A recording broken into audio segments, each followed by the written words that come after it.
LiberalViewer presents. So, welcome to the May 20th edition of LiberalViewer Monday Media Mixup. Thanks for joining me. I'll be using the 13 most newsworthy clips I picked out from the Sunday morning news analysis shows on the big five corporate outlets of ABC, NBC, CBS, CNN, and Fox News, the so-called corporate media here in the United States, for which would be really educational, informative, fair use media criticism and political commentary show for you all today.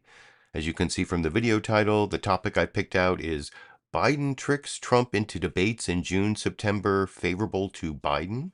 That was like big breaking news. It was actually covered on most of the Sunday shows that Biden kind of goaded Trump into accepting two debates pretty much completely on his terms, where at first it's going to be CNN on June 27th and then ABC on September 10th. So two of, the liberal media outlets.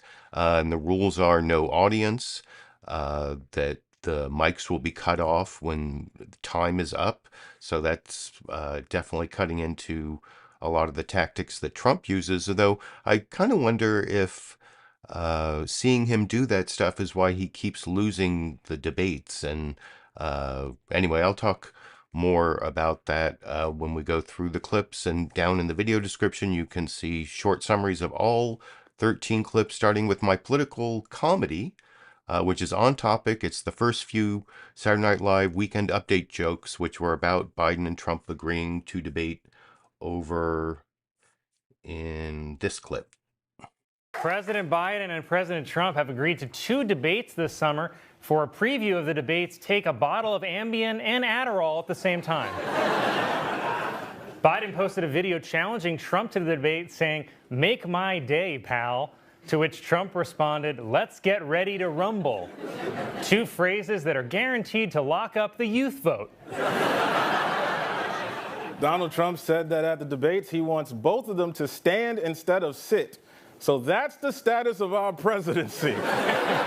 Standing is a feat of strength. I think we could learn a lot more watching them both try to get out of a beanbag chair.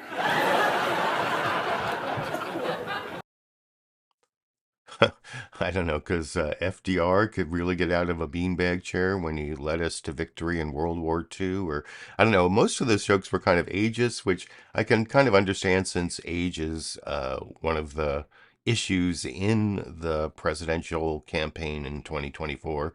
Both the candidates are in their, well, Trump's in his late 70s and Biden's in his early 80s, and that's one of the things that the 90-minute debates might show us. Although being able to stand for 90 minutes, I mean, I actually have some problems with some of my back muscles where, this comes up when I try to go to concerts. I need like a seat. I can't like stand for 90 minutes, and I don't know, is that disqualifying for a presidential candidate? I refer back to FDR. But anyway, I guess I'm kind of critiquing the Saturday Night Live jokes, but I'm now going to get into the news summaries. And one of my main critiques is that, they tell, or the ones that focus on the debate news, they tell the stories to some extent or another. And ABC, the first one, tells it the best. But one of the things that kind of got lost in the whole debate, about Biden and Trump debating and who was ducking who, is that it's actually the Republicans that dropped out of the presidential debates back in April 2022 at the direction of Donald Trump, because, as I was saying earlier, Trump kept losing all the debates with the rules that they had. And partly, I think that might be because he looked like such a jerk to people who were watching the debates. Most people said the debates didn't change their votes, or they weren't necessarily dispositive in the election. But for the people who watched the debates, they mostly said that Trump lost the debates. And at least if you looked at a real fair sample of people. But yeah, I actually took a screenshot of this Reuters article from April 2022. Republican Party withdraws from the Commission on Presidential Debates.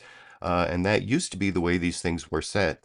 And you'll see that in this reporting from Martha Raddatz, which is kind of extensive on this topic. It's like 4.5 minutes on these new, like, unprecedented debates and how they fit in the context of presidential debates. And The one fact that isn't in there is that it's actually the Republicans who, like 2 years ago, pulled out of the debate commission that supposedly was nonpartisan. You know, it has Republican and Democratic co-chairs. Later, I'm going to show you a clip of a quote from Frank Fahrenkopf being used to talk to a Republican on ABC's This Week. For that, you're going to have to go all the way to clip 12, Mark Lauder. And I may even tell a story about Frank Fahrenkopf when I get there. But before that, let's go through the news summaries. The best and longest one on my main topic is ABC's This Week with George Stephanopoulos. Martha Raddatz giving you like the history of debates. Over here. Good morning and welcome to This Week. Make my day. Those were President Joe Biden's fighting words this week, proposing 2 live debates with former President Donald Trump. Just hours later, it was set. ABC will host a September 10th debate with David Muir and Lindsay Davis as moderators. And next month, on June 27th, CNN will host Biden and Trump in the earliest general election debate in history. The candidates jettisoned the Commission on Presidential Debates, which has organized presidential face-offs since 1988, instead agreeing to rules that would cut off mics when it is not the candidate's turn and ruling out a live audience. Biden's unprecedented and unexpected debate proposal comes as new swing state polling out this week paints a gloomy picture for his reelection. So can the early debates shift the race?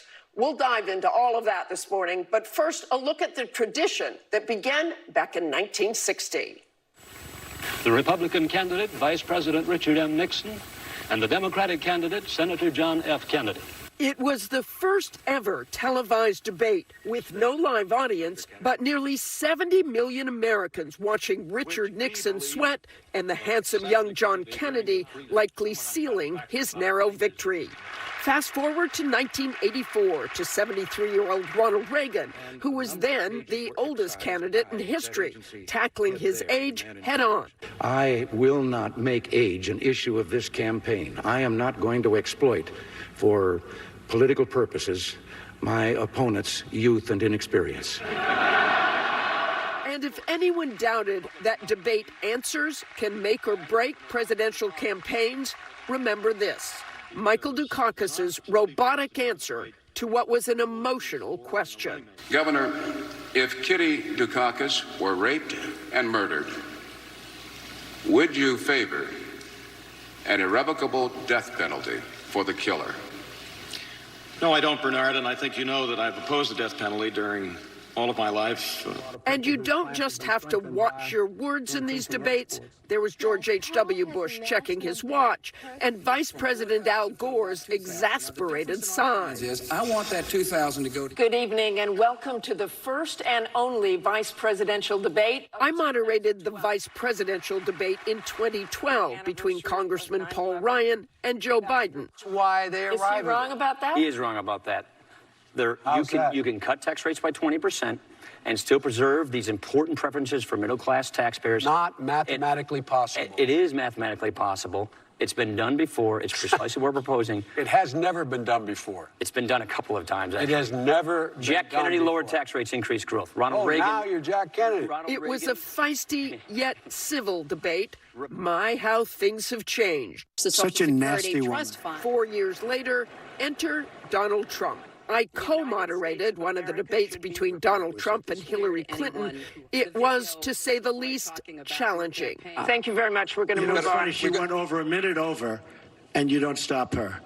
When I go 1 second over, it's like You a had big deal. many It's answers, really- but that debate was nothing compared to what would follow in 2020, when Trump and Biden's first debate spiraled out of control. I'm not going to answer the question Why would because you answer that because question? the question You wanna put a lot is of the new question Supreme Court is justice, the radical question, left. Will you Who shut is up, your- man? listen. From endless interruptions to name calling. With you, Go ahead. they say- Wait a minute. You get the final word, Mr. Well, it's hard to get any word in with this clown. Excuse me. Hey, let me just say, Trump combative throughout. Can I be honest? It's a very important Try to be question. honest. He That's a good stood thing. up. no. stood up The answer to and the he question is no. threatened Ukraine. No, sir. With $1 billion, if you that don't get rid is of the absolutely you know what, not stop. true. You're doing it. You're going to You're on have tape. True. Gentlemen. Nearly a month later, the final debate of that year, both men seeming to have learned a lesson, showing more restraint. But the debate was just 12 days before the election, and more than 48 million Americans had already cast their ballot. And I'm joined now by Senator Chris Van Hollen. And I will have a clip of both Senator Chris Van Hollen and, like I said earlier, Mark Lauder taking like the two sides of who won the debate, or did Biden really trick Trump into these two debates that have all the rules that favor Biden? Or, I don't know, does Biden actually benefit from Trump like trying to talk over him and being a bully and that whole dynamic? I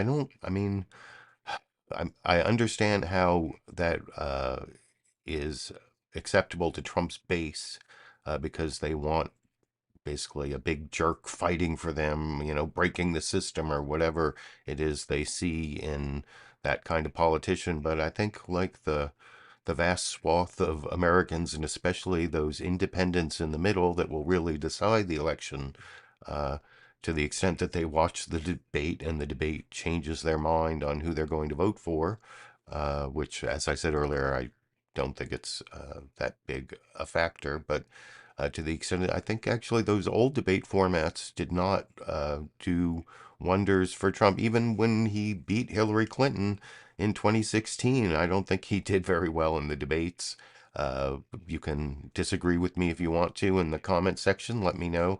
But I thought that was like a really long, well-clipped history of the debates, going all the way back to Reagan-Mondale. Well, it went all the way back to Kennedy, but Reagan-Mondale was that's the first election that I got to vote in. So that's a good one. I'm glad they went back to 84 or whatever. But I remember that, if Kitty Dukakis were raped and murdered, that whole thing, that, I don't know, but maybe they should ask that in the Trump-Biden debate, like, ask Biden, if Kitty Dukakis were raped and murdered, no, anyway, that's kind of an old joke, I think, at this point. But I did want to, I think that was a great news summary, other than the fact that it said that the Republicans and Democrats had jettisoned the presidential commission. And like I pointed out from that Reuters article, and this was reported everywhere, that the Republicans were the actual first ones to pull out of the debate commission way back in April 2022. So that's not really accurate reporting. And then we can juxtapose that news summary with, there's like a cat over here. Want to say hello to, oops, I had to duck down here. Say hello to Cheech. We can watch the second news summary here with Cheech the cat. This is NBC News Meet the Press, where they do mention the debate thing, and then they also talk more about the Biden-Trump 2024 campaign getting underway over in this. Good Sunday morning. The political world is gearing up for an historic face-off. President Biden and former President Trump have agreed to the earliest general election debate in modern history. Trump, who has been beset by a swirl of legal challenges, is hoping he can prove his case that President Biden is not up for another 4 years. Biden wants to show why, as he argues, Trump is unfit for office. It's also a likely attempt by President Biden to shake up the race. Donald Trump lost 2 debates to me in 2020. Since then, he hadn't shown up for debate. Now he's acting like he wants to debate me again. Well, make my day, pal. If this horrible individual finishes the debate, which I think he will, if he's standing, they'll say it was a brilliant performance. It was a brilliant performance. They've never seen anything like it. Now, general election debates are the biggest stage for a presidential candidate. More than 73 million people tuned into the first Biden-Trump debate in 2020. Now, as for those legal battles, former Trump fixer Michael Cohen will be back on the stand tomorrow as the first criminal trial of a former president draws to a close. But despite it all, the state of the race remains stagnant. Biden continues to trail former President Trump in several key battleground states. Down by double digits in Nevada and Georgia, states he won in 2020. In Atlanta on Saturday, the president argued Mr. Trump presents an unhinged threat to the country and took a swipe at the polls. You hear about how, we're behind in the polls. Well, so far, the polls have been right once. Now, look, we're either tie or slightly ahead or slightly behind, but what I look at is actual election results. And election results are in the primaries. Well, Mr. Trump he doesn't have an opponent, but he lost 120,000 votes in Pennsylvania, didn't vote for him. They voted for a woman who's no longer in the race. Meanwhile, on Friday night at a Republican dinner in Minnesota, former President Trump falsely claimed he won the state in 2016 and in 2020. He lost both times. I thought we won it in 2016. I know we won it in 2020. We got to be careful. We got to watch those votes. At the NRA convention in Dallas on Saturday, Trump again falsely claimed to have won the 2020 election. FDR, 16 years, almost 16 years. He was four-term. Now, the former president is in the early stages of the search for a running mate. Among the prominent Trump supporters who showed up for court this week in New York, potential running mates dressed like Trump, including North Dakota Governor Doug Burgum, Florida Congressman Byron Donalds, and Ohio Senator J.D. Vance. Burgum also joined Trump in Minnesota on Friday night. And they just agreed or something to a vice president debate. I said, how can I have a vice president debate? I haven't even picked the gentleman or woman yet. I haven't picked. A lot of people think it's that guy right there. I don't know who the hell it is. He'd be very good. We have a lot of them would be good, Doug, right? We have a lot of good people. And joining me now is one of those potential vice presidential picks, Florida Republican Senator Marco Rubio. So, yeah, I don't have a clip of Senator Marco Rubio because I have a clip of Governor Wes Moore talking about whether Biden needed to set up an early debate to shake up the race. That's kind of the question for the Democrats. And I'll show, like I said, Republican. I'm also going to show Mark Lauder answering and Ben Carson sort of talking about the debates. There weren't really any talk about the debates in the CBS News Face the Nation program at all. Well, I'll show you the one brief mention in the intro to the intro or whatever in just a minute. But so I actually have J.D. Vance, who, when I did my Monday media mix-up a couple weeks ago and showed the various vice presidential picks like Kristi Noem and Tim Scott, and I did a Marco Rubio clip.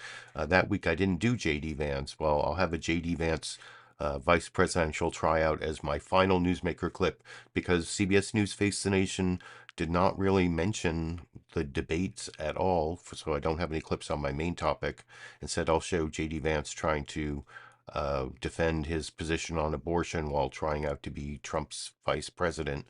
But before I get to that, I have to finish the news summaries, including the CBS News Face the Nation one, which talks about a little bit about the situation with Israel and Gaza and some of the political developments, both in U.S. foreign policy and internal Israeli politics, before turning to internal U.S. politics and the Biden-Trump campaign, which I thought NBC News Meet the Press did a better job of covering current news than the ABC This Week with George Stephanopoulos news summary, which gave you all that rich history of debates, which, I don't know, is the current news more important on the Sunday show or the rich history of debate clips?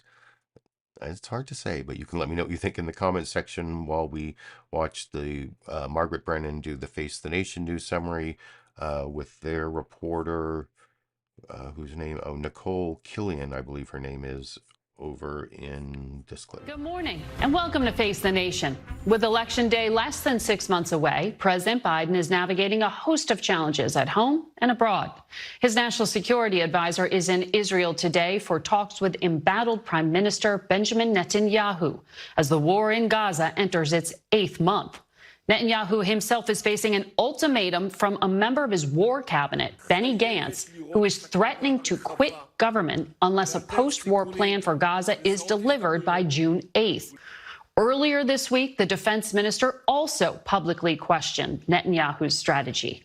And that conflict overseas is making waves at home. Voters' dissatisfaction with President Biden's handling of the war in Gaza is overshadowing his commencement address at Morehouse College in Atlanta this morning, where some students and faculty have protested his appearance.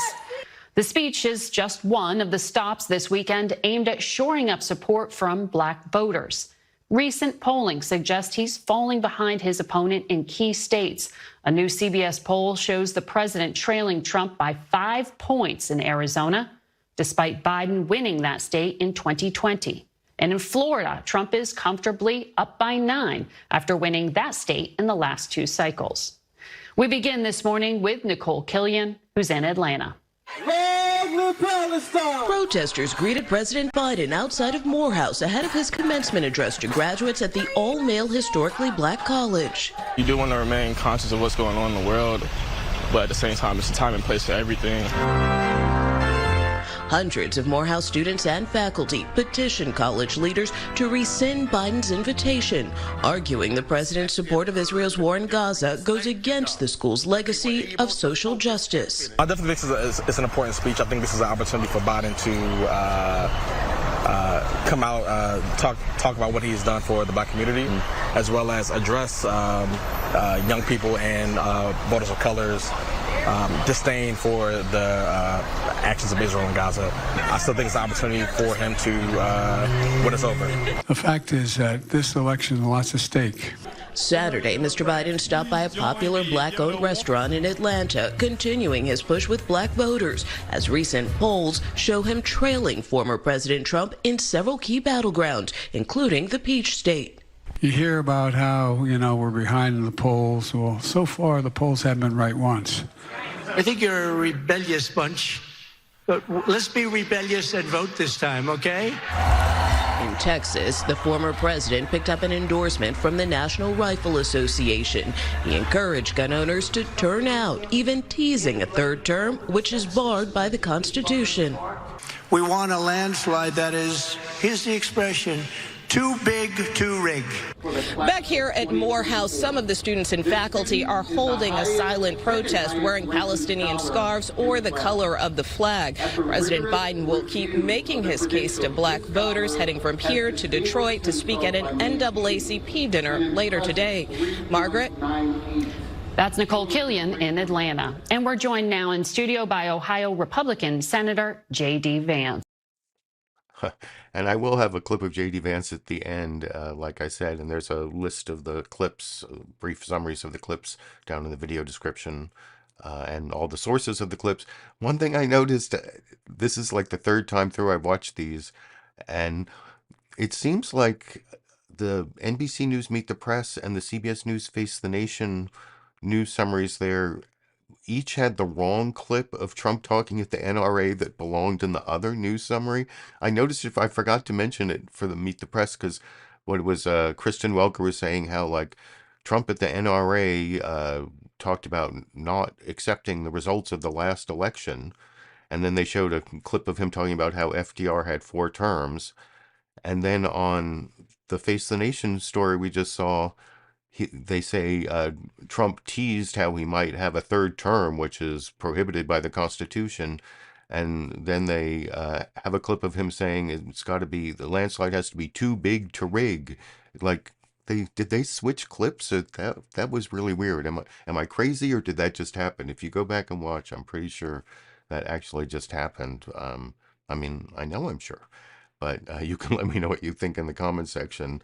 As I get to the 2 much shorter news summaries here, the next one is like 100 seconds from Jake Tapper, mostly on my main topic here, the decision to do debates, and then some Biden-Trump campaign developments over in this clip. Hello, I'm Jake Tapper in Washington, where the State of our Union is getting ready for the main event, a momentous week in campaign politics, in a presidential race that polling shows has held fairly stable now for months. Both President Biden and former President Trump will meet for a debate right here on CNN on June 27th, the very first televised debate between a president and a former president ever.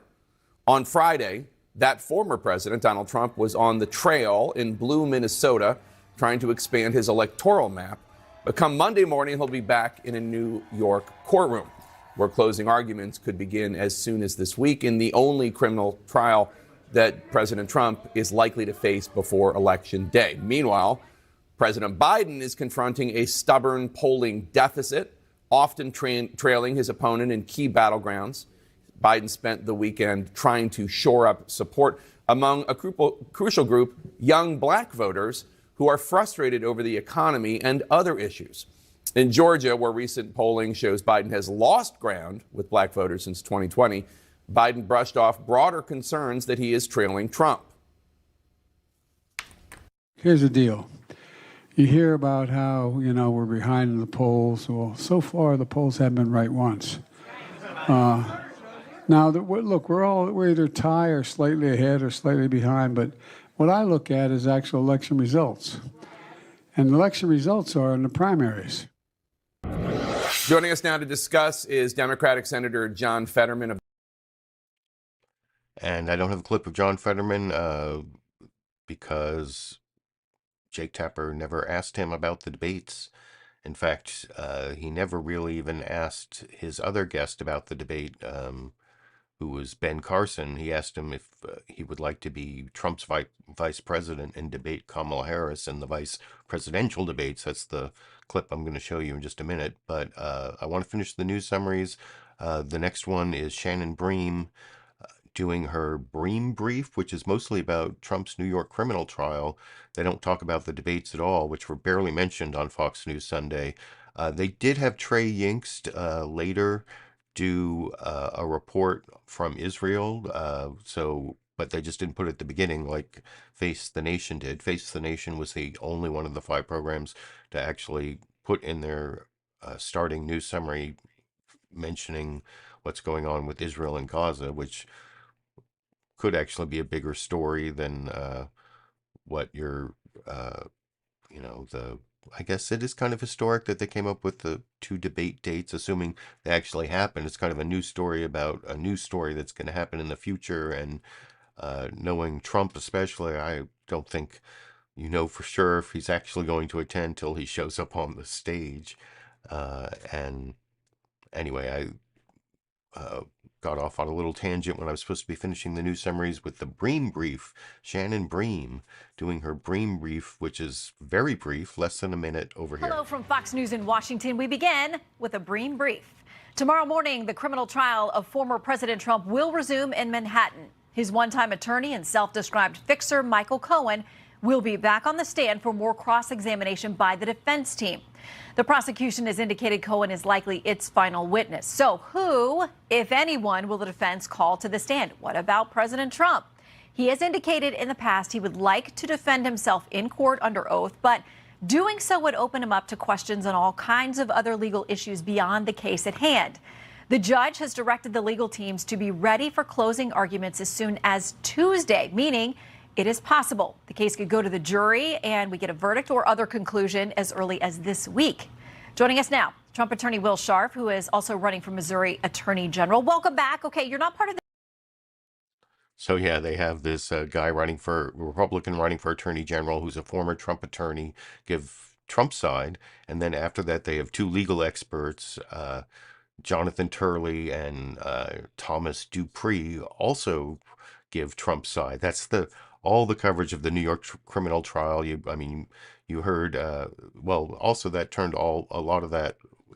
Everyone on Sunday thought what Shannon Bream was reporting there was kind of true. She did say as early as tomorrow it could wrap up, but it turns out the judge decided closing arguments are going to be after the long weekend, so not till a week from Tuesday will be the earliest that we'll get to closing arguments. And then there was some big blow up in court with a defense witness, Robert Costello, today that I haven't had a chance to really delve into it, but all sorts of things happened. When Michael Cohen admitted to stealing $60,000 from the Trump organization today, and then the only Trump defense witness that I know was called today, Robert Costello, got in a big fight with the judge in the case, and he cleared the courtroom, and so that news was already out of date by the time Shannon Bream did it.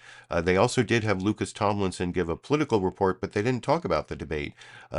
Face the Nation never talked about the debate during the program, and then Fox News Sunday did it for less than a minute with their whole discussion panel, and only and I'll get to that in just a second, but first I promised to show this is the only mention of the debate on Face the Nation, and it was like at the very beginning, like the teaser intro of the program over here. I'm Margaret Brennan in Washington, and this week on Face the Nation, from the courtroom to the campaign trail, election 2024 is in full swing. Crisscrossing key states, former President Trump and President Biden spent the weekend rallying crucial voting groups just about 1 month before they've agreed to face off in the first presidential debate of 2024. But will it be enough to turn out voters? We'll talk to Ohio Senator J.D. Vance, a possible running mate for Mr. Trump. And like I said, I will show that J.D. Vance clip, but not talking about the debates, because you just saw the only mention of the debates in the entire Face the Nation program for some reason. They did a bunch of other good things, and maybe you think it's not that important a news story, as I was saying, because it's like news about something that's going to be news if it actually happens, but might not actually happen. But at least you could do some more coverage like they did on the other shows, or ask some of the guests about it. Like I said, Fox News Sunday, the only mention they did, this is the 45 seconds with only Juan Williams representing like the Biden side. And well, I don't know. There's some sort of like moderate middle in the answering here. This is the whole panel talking about who got the best of the Biden-Trump debate rules, which, I mean, from a political operative standpoint, all the rules favor Biden, but maybe it's not actually true. As I was talking about earlier, they don't really bring that part up, but Juan Williams gets like a very brief moment of factuality or whatever in the middle of this 45 seconds over here. We have a few seconds, so I want to ask you guys, now that they've agreed to a couple of debates, who got the better end of this deal? Because both sides are claiming victory. Who thinks that President Biden bested President Trump in what they've agreed to so far? Okay, Juan. What about the rest of you? Do you think that President Trump has an edge because he got him to agree to debates? I think President Trump has the edge. I mean, an incumbent president welcoming a debate 3 months early is a big deal.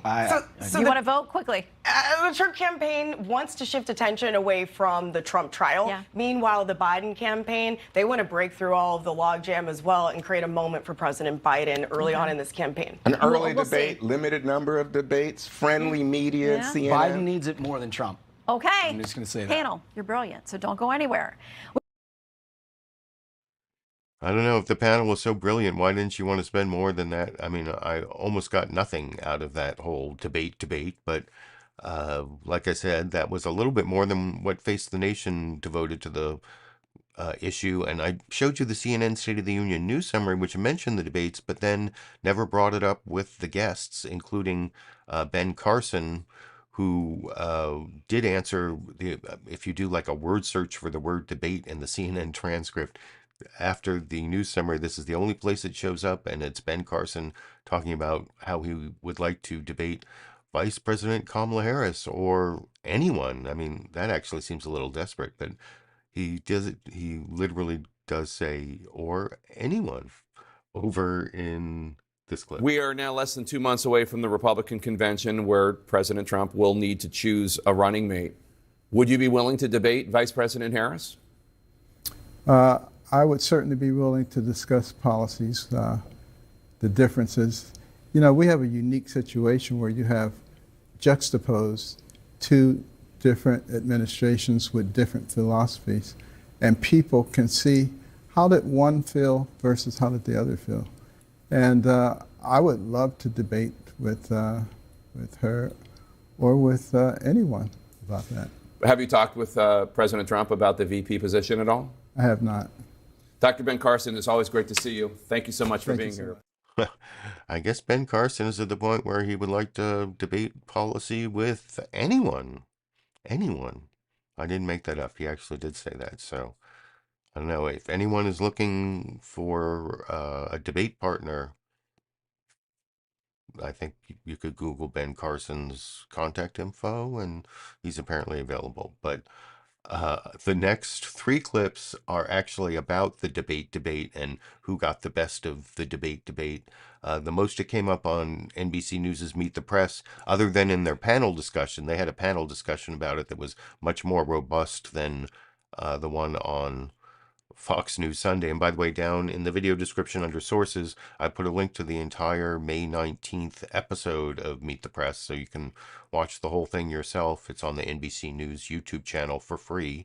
But here's Wes Moore, Governor Wes Moore of Maryland, answering the questions you should ask Democrats. Like, you heard the argument over briefly in the 45 seconds on the Fox News Sunday panel. This is like the Republican talking point that, oh, well, Biden has to debate because he's losing, and that's why we have an early debate, because Biden's losing. And I mean, the polls are what they are. They're mostly tied up. And well, let's see what Wes Moore has to say to Kristen Welker on NBC News' Meet the Press, answering that question.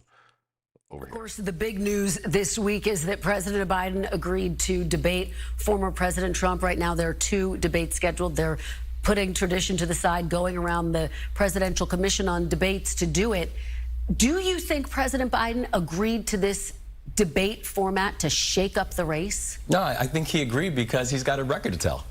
I think President Biden has a story to tell about how we're creating economic momentum, having historically low unemployment rates by being able to break inflation from what we have from historically high rates, at least in recent history, rates, and the leadership that he's been able to show to actually create an economy that benefits everybody. And frankly, I'm looking forward to hearing Donald Trump talk about something other than himself for the first time in a long time. Well, let me ask you about something. So yeah, that was the big discussion of the debates. It was also under a minute from Governor Wes Moore. It was a pretty good answer, but I don't know. I don't really trust the polling so far out, especially when people haven't gotten as large a dose of Donald Trump as they did for many years. And I don't know, people seem to be forgetting what was going on 4 years ago. I believe 4 years ago today was the whole Trump touting hydroxychloroquine as some like miracle cure for COVID that turned out to be bogus eventually. But anyway, the next two clips are actually the biggest discussions of my main topic. I talked about this earlier after Martha Raddatz did that long historical context news summary on the history of debates and how it frames this current debate plan for June 27th and September 10th. And September 10th is the ABC debate. June 27th is CNN. So I don't know if Martha Raddatz will be involved, but she extensively questioned Chris Van Hollen about it and got into some of the most important details of who would benefit. And then she has Mark Lauder, a Republican, sort of answering the reverse question. So this is actually the most fair and balanced debate about the debates and who won the debate, starting with Chris Van Hollen over here. The campaign has talked about wanting to do these debates early because so many people vote early, as we just pointed out in that piece. But does this give Biden a chance to change the narrative, given his polling numbers? Well, Martha, first of all, it's good to be with you. And I'm glad now we have debates that work better for the American people. These debates will now take place before millions of people have voted. They're designed to focus on serious issues rather than create a circus atmosphere. And in June, when the first debate will be, it will give the president, yes, an opportunity to really frame the choice that's before the American people. And the sooner we begin to frame that choice, the better. They cut off mics. You said an advantage for the American people. They cut off mics if the candidates aren't speaking. It's just one-on-one, no live audience. That seems to be advantage Biden, since former President Trump loves that live audience. Again, I think this is an advantage to the American people. They want the candidates focused on issues, on the economy, on foreign policy.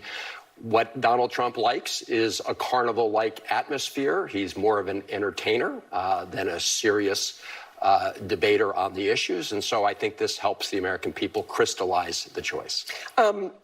President Trump, former President Trump, has already started trashing Joe Biden, calling for a drug test, saying that President Biden was high during the State of the Union. So we're not exactly talking about policy yet. So what are your expectations of these debates? Well, we know Donald Trump. You just mentioned, the drug testing. This is the guy who was the birther candidate. He is not focused on issues that are important to the American people. He wants to create this sort of atmosphere of a circus-like entertainment. But the choice will be very clear. I mean, you've got Joe Biden. He's the guy who grew up in Scranton, Pennsylvania. He fights for the middle class. He believes in the dignity of work and decency. Donald Trump, agent of chaos, somebody who's running for revenge, and somebody who just said to a bunch of oil company execs the other day, give me $1 billion for my campaign, I'll give you everything you want. Donald Trump clearly thinks there's an advantage here, though, or he wouldn't have accepted. So what do you think he gains out of this? I mean, certainly he can talk to his base. Does it attract independent voters? Look, Donald Trump believes that by sort of creating this atmosphere of chaos, entertainment. We saw him yesterday down with the NRA promising, the gun lobby everything they wanted, saying he was proud of the fact he didn't take action after kids were gunned down. So, look, the Trump campaign will have to answer, what they want out of this debate. But let's talk about it. The American public is concerned about Joe Biden's age as well. And I know you're going to say Donald Trump is almost that age. But can you honestly say you don't have any concerns about Joe Biden that night in these debates? I do not have concerns. I mean, there were people who said they were concerned about the State of the Union address. He came out swinging. He delivered a very clear message to the American people. Look, it's not about the age of the candidate. It's about the ideas of the candidate, what they're going to do for the American people going forward. Donald Trump is all about revenge. He's all about the past. Joe Biden is about fighting for the American people and putting forward an agenda for the future. Okay, so let's. So, yeah. Oh, Cheech is back. Oh, and Chong is showing up, too. I guess they're interested in these two medias clips of talking about the debate over debates and who won the debate over debates. And you heard there Martha Raddatz doing her best to, question, what is it, asking Chris Van Hollen, what does Trump want to get out of this? Oh, I'm going to put Cheech down here, which Chris Van Hollen isn't really the one to ask, but I think you get Martha Raddatz's opinion about who won the debate over debates, and that basically Biden maneuvered Trump into debates that favor Biden. But she uses this clip of Frank Fahrenkopf. I actually went to college with Frank Fahrenkopf's daughter, Leslie Fahrenkopf. She was in the same class.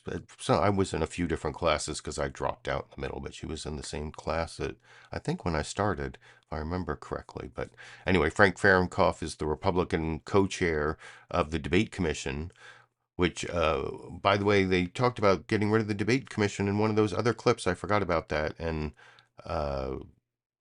but didn't mention how the Republicans got rid of the Debate Commission debates back in April 2022. But anyway, Frank Fahrenkopf said that the Trump agreement on these Biden rules could be the biggest blunder of the entire election cycle.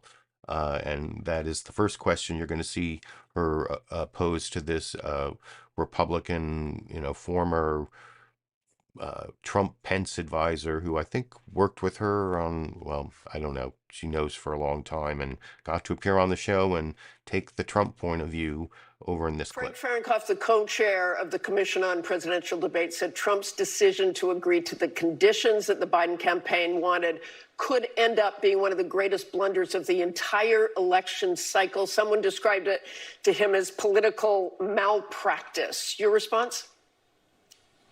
Oh, absolutely not. Look, this is going to be a choice between two candidates. It's great to see them both on the stage. I think the American people need to see Donald Trump and Joe Biden side by side. This is not a Joe Biden that can shield himself with his staff walking to Marine One or take the short stairs or use a teleprompter. This is going to be live recall. And Donald Trump gets up there 2 or 3 times a week and pontificates for 90 minutes.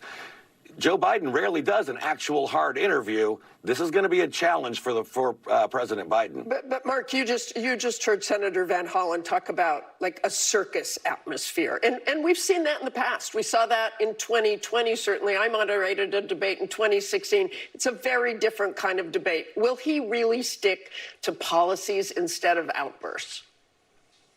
I think he will, because I think he wins with the policies, and I think the American people know that they were better off. Things were more affordable, and the border was secure when Donald Trump was in the White House, and many won it back, which is what the polls. Okay, Mark, clearly I want to put campaigning aside for a minute. Let's talk about what I asked about, those outbursts. This is very different, dealing with Donald Trump. Would you advise him, if you were advising on this, to stop that, to stop the circus-like atmosphere, to stop attacking already the moderators, the format? Well, since the mics are going to be closed, it looks like it's just going to be the candidate themselves answering the questions and responding to each other. So I think that format takes care of itself. And when Donald Trump sticks to the policies, I think there is a stark difference between these two candidates. I want to talk about some polls from those past debates. CNN SSRS poll conducted immediately after the general election debates in 2020 found that more voters who watched thought Biden had won. Of course, he won in 2020 as well. So this could be seen, as Frank Fahrenkopf said, precarious for Donald Trump. I actually think it's the reverse. I think this is a Hail Mary for Joe Biden. I think they know they are losing in the polls.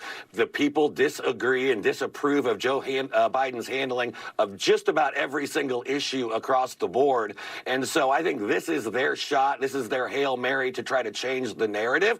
And I think, in a way, they're also setting up Joe Biden to possibly fail if he doesn't do well in the June debate. I mean, what's that say moving forward? Will they try to remove him and change horses in August?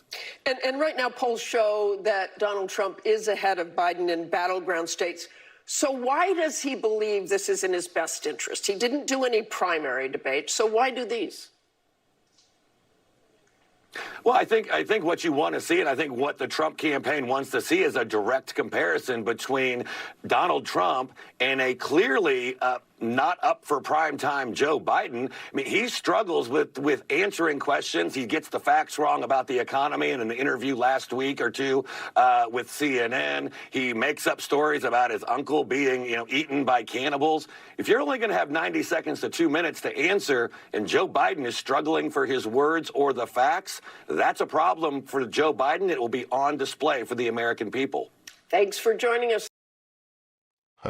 So, I mean, that last part is kind of true, that if Biden starts rambling about his uncle being eaten by cannibals or has problems coming up with facts. But I think actually most of the time Biden has been beating expectations, not just on the State of the Union address, but because if you watch Fox News and you watch what Trump has been saying, he can't put 2 sentences together. He can't walk. He can't talk. I mean, that is just not an accurate representation of Joe Biden. He has some memory lapses, which I talked about several weeks ago in terms of my own memory lapses as I get into my late 50s or whatever. But anyway, I don't want to go off on that whole tangent, but it is important for Biden. I mean, I think that is Biden showing up and beating those low expectations that Republicans have set for him is an important part of the debate. Whether these rules are going to stop Trump from looking so much like Trump in a way that actually benefits Trump, that I don't know. It's kind of the like red team look at the red team tries to like beat whatever the main team has put together, and the main team at Biden has put together a big win for Biden for, like I said, a political operative consultant is going to say these rules are going to let Biden's message get across without all the assholery of Trump interrupting the entire time, or just making the whole thing, the whole circus-like atmosphere that Chris Van Hollen was talking about. But on the other hand, you heard Martha Raddatz quote those polls I was talking about earlier in the program, that polls taken right after the debates of people who watched the debates in 2020 said Biden won. And I think he won under the old rules. He probably went under the new rules, but I don't even know if Trump will show up with the new rules, or maybe if his mic gets cut off, he'll walk over to Biden's podium and talk into his mic, or you never know with Trump. But speaking of Trump and his 2024 campaign, I got kitten fluff on my nose here from Cheech. If he's got to pick a vice president at some point. And I told you I was going to have one bonus newsmaker clip here. J.D. Vance of Ohio, who wrote this book, Hillbilly Elegy. I actually read it. I think it was briefly behind me here, and it was kind of like a good middle of the road look at how people in rural America were also losing under, especially even with Republican policies that they had a lot of Republican government in these states, and they weren't helping the people. And he said some terrible things about Trump back in the 2015-2016 cycle about Trump being an idiot or something like that. But now he's trying to be his vice president. And I figured I'd let him try out with the question that is the big stumper for Republicans, is, trying to square his past pro-life views on the federal level with being Trump's vice president. In the final newsmaker clip, I'll talk with you a little more about after we watch it together over here. Ask you about abortion because we see it in our polling as so motivating. But President Trump has adopted this position that it should be states that control abortion access. You said back in 2022 that a proposal to limit abortion access after 15 weeks of pregnancy was something you would support, and some minimal national standard. What is the minimum national standard that you want the federal government to have on abortion?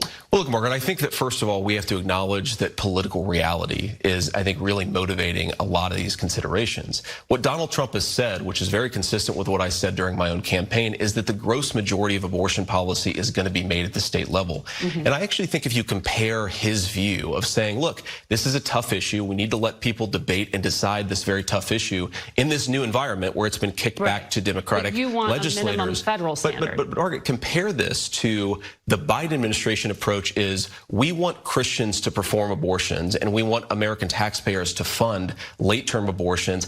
I think the Trump approach, that is absolutely prohibited under the Hyde Amendment. But so you don't have a minimum national standard?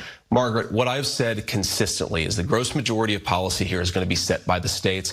I am pro-life. I want to save as many babies as possible. And sure, I think it's totally reasonable to say that late-term abortions should not happen with reasonable exceptions. But I think Trump's approach here is trying to settle a very tough issue and actually empower the American people to decide it for themselves. Senator Vance, thank you for joining us.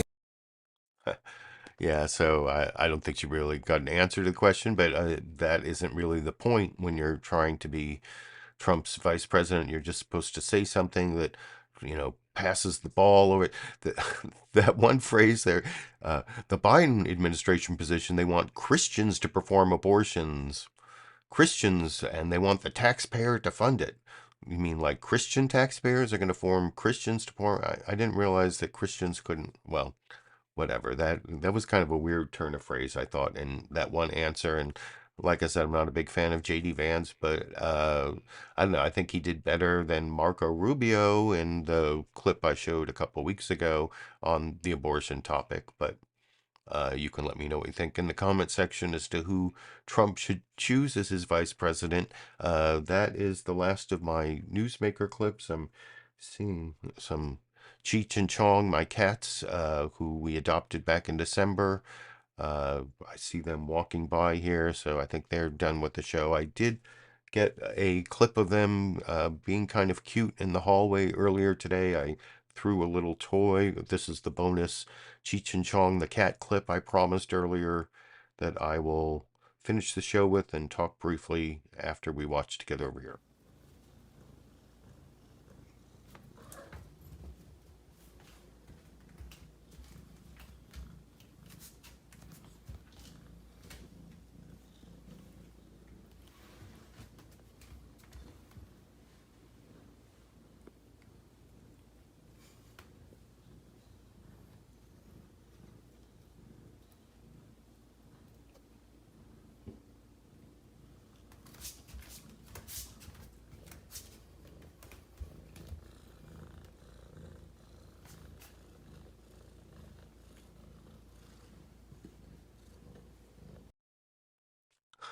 And as usual, you can hear Chong, who was on the floor at the end there, purring through the entire clip. He is just a big purrer.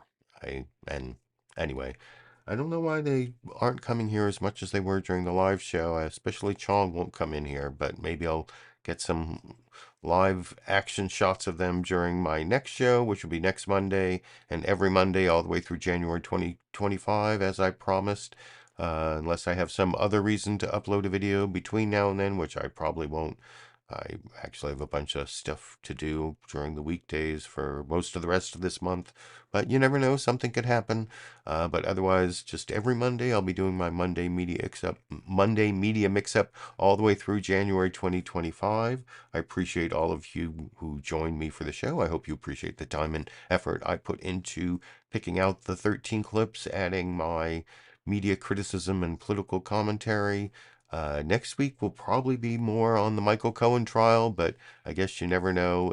It'll be Memorial Day weekend. We'll see if anything happens. You never know until the Sunday shows and until we find out, or until I have some other reason to upload a video. I guess I will be seeing all of you around the internet.